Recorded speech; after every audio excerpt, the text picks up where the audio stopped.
I guess a lot of people, when they talk about the boom, they talk about the last few years where prices have been rising at basically 1% a month, which is unheard of, 1% or more a month.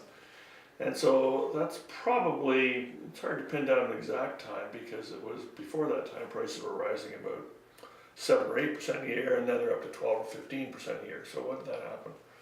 So it probably happened because we react to the Toronto market. So if the Toronto market is very active, then it overflows into Oakville, probably overflows into east of Toronto as well. You get people that either are able to sell their home in Toronto and then want to move to Oakville, so you have more buyers, or people who can't find what they want in Toronto and start looking farther afield because homes tend to be less expensive. And then on top of that, you've got the fact that you've got this, Canada's a very attractive destination for a lot of people from other countries. And the one that is getting all the attention, the country's getting all the attention, and the immigrants buyers are the Chinese buyers.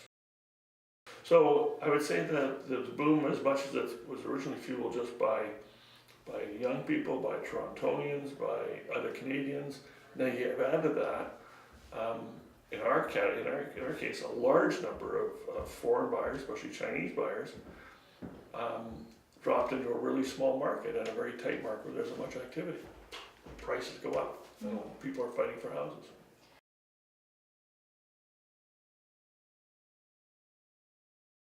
The schools really drive it. The Chinese put a huge premium education. We hear this consistently, time in and time out. And so the schools have a huge impact where they buy. Oakville is a very attractive community for families.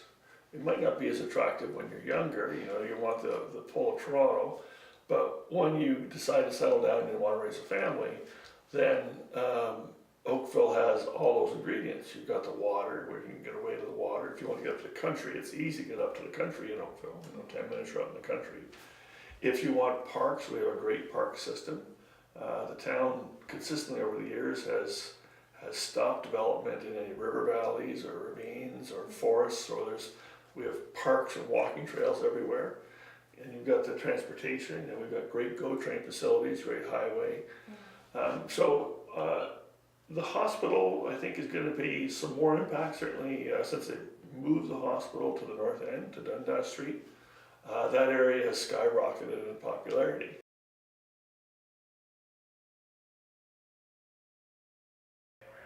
In terms of prices, real estate tends to be driven by location.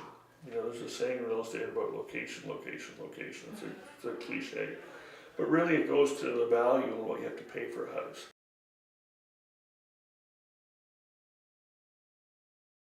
So in terms of the market bursting or a bubble, I think the only way that's going to happen is if there's a huge world economic contraction, or if the government actually owns up to its responsibilities to monitor this, and the government tax department does a terrible, inefficient job of monitoring this.